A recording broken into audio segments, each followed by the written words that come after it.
trying to obviously always get the best 11 out in the field and that kind of thing. So it's just some things that we experiment through the week. The speed obviously with Oregon, but in terms of the defensive front, are they traditional there? Do they stunt and stem a lot, or what do you see from them? They do some different things by their alignments.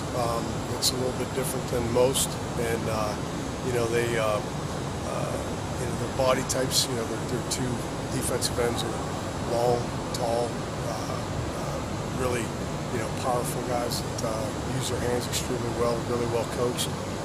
But they do a little bit of different things that you don't normally see from the structure of a defense. So obviously being keyed in and communicating and that kind of thing is of the utmost. Week 1, I think Coach said he wasn't as pleased as he could have been with not getting blocks at the second level.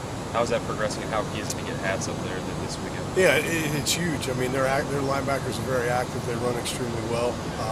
We took some strides last week,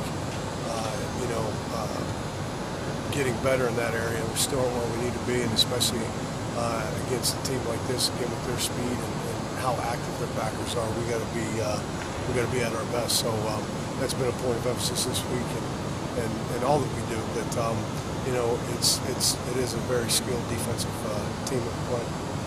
How challenging is Oregon's athleticism on the front? Their body types are powerful. Tall frames that use their hands well, that have played, quite a few snaps under their belt. Even their backups at that have played quite a bit. We're going to have to sustain and maintain blocks. We're going to have to, this is a game where, you start playing against a team like this. You can't be off a step. You can't be, missing a hat placement. You can't be poor with your hands, or else, that'll hurt you. And in terms of, what we work towards as far as negative yardage plays and things like that, and staying ahead of the chains that can put you behind the chains. But they are a very skilled bunch that we got to be pinpoint on in everything we do. Several offensive linemen spoke to us yesterday and talked about the opportunity to help keep the offense on the field as much as possible this week, that they know sustaining possessions and drives is going to be a key. Can you talk about that a little bit? Yeah, absolutely. It's you always like to have an explosive play, and you're never mad if you have one. But a lot of respect is for Oregon, for the program that they are, and for the things that they've accomplished, and obviously the fast tempo of their offense and what they do and so forth. And I think the thing it's missing is really a lot of respect that should be given to their defense. And I'm talking about nationally, because I think that they do, again, an exceptional job at the fundamentals, the way they play and fly to the football. But as we've stressed, and I stressed to our guys up front, I said, hey, we can play a part in this by working on maintaining drives to allow our defense to have a chance to rest. It can't be a 3 and out and then back out in the field again for what may be an 8-9 play drive. And that's why it's a team game. And again, the special teams come into play, but all those things are important. That we make an entire team effort for what we do. And sometimes people look at it and say, well, Oregon's offense. Well, yeah, there's a lot of things that they do well, but we can have a say as far as being able to maintain some drives and keep our defense off the field. I know the numbers have been good in the running game so far, but Coach Jones acted like even last week after the 300-yard game against Austin Peay, there were still some yards on the field. As far as blocking, have you guys been where you'd like to be at this point in the run game? Well, the thing that we improved on last week that was a step in the right direction was, after week 1, there was a lot of plays where we didn't quite finish our blocks in week 1. In week 2, we took strides in the fact that there was more guys, as we term it, straining to sustain our 63 6 seconds, 3 great efforts. There was guys that were doing that more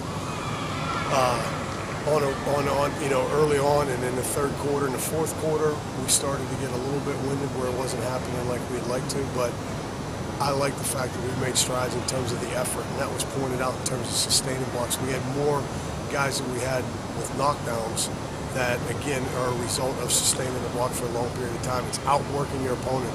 And that was the biggest thing that I was pleased about, where a guy like Tiny Richardson had a guy blocked against Austin Peay and didn't quite work to finish him off. And not so much to put him on his back, but just literally sustain his block until the back was tackled or if he scored. So that was rewarding, and I think they truly saw it and say, I get it now. So we gotta, it's something you just never assume. You got to keep demanding that. You got to keep praising that when it happens. You got to make sure you correct it when it's not happening, and then you just and those results of yardage is what you're working towards, and why we got what we did. Do you get the sense that your guys up front are really relishing this opportunity, that they're looking forward to a chance to prove themselves against a big name opponent? You know, I've liked this part about them, and again, it's been a short period of time of being around them, but they're pretty much, you know, steady in terms of their demeanor.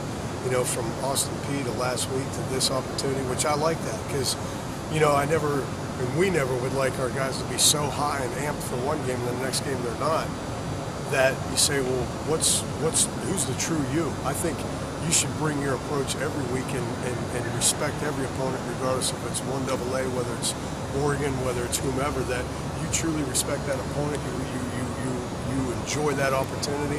And I believe, knowing them like I do, that they, you know, we talked a little bit about it leaving the field, that, hey, this is, you know, we're going out there with a purpose, and you know, I can see the look in their face and their demeanors that they're excited about this. That steady approach, how valuable can that be, particularly going on the road when you're expecting that sort of hostile environment? I think it's really it's valuable because, you know, of adversity. There's going to be adversity at some point in time, as there is in every game, and how we react to it. And I think that the way that they have just a calm demeanor about themselves, in terms of, I think it's probably maturity and experience, but I think that's huge to be going to a hostile environment where, again, they need to be the heartbeat of some younger guys to really handle situations the right way. So it's huge.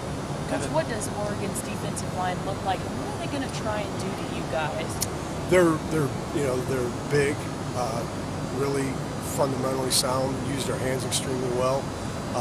You know, their front three are very active with their scheme and what they do defensively. You know, they present problems, and you know, in terms of some different things that you don't see on a regular basis as an offensive line. So footwork being critical, landmarks, your hands. I mean, they have two down linemen that have tremendous hands in which they use them. They got great length. So the importance of our hands being tight and inside is a key. So as I mentioned earlier, we don't have room for error. We can't. If you do, you get exposed on a given play. And as I've always said, it just takes one to go bad and the play's not good, and we got a negative play. So we got to be on high alert every play in terms of being pinpoint on. And I sense it as the start of this week, and obviously the opportunity we have, that the urgency levels at an all-time high. So I believe that the guys will respond to that, and we just got to respond consistently. We got to react to an adverse, you know, situation that occurs and bounce back the next play, and don't let it be one that it's a snowball type of deal where it's one play after that. We got to snap and clear and move on to the next one. Did y'all change tempo with the offensive line a lot from the second quarter to the third? Probably the third quarter a little bit more so, because we were able to have the success in the third quarter, getting into a rhythm and getting the ground game going like we did. There was no real, you know, the biggest thing in an up-tempo offense is an incomplete pass is like a turnover. It slows the offense down. You can't have it, regardless of what happens. So we were able to move at a faster pace because we were getting some chunk yards on the ground. I know our line was excited and getting momentum by that, and we're feeling some success from that. So we were able to move off of our adrenaline with our tempo being faster. So yeah, the third quarter was. And we wanted to come out with a statement that we did in the third quarter, saying we need to make a statement on this drive that this is the way the second half's going to go, and we did. How did Dylan Wiseman look for that first time out? Not bad.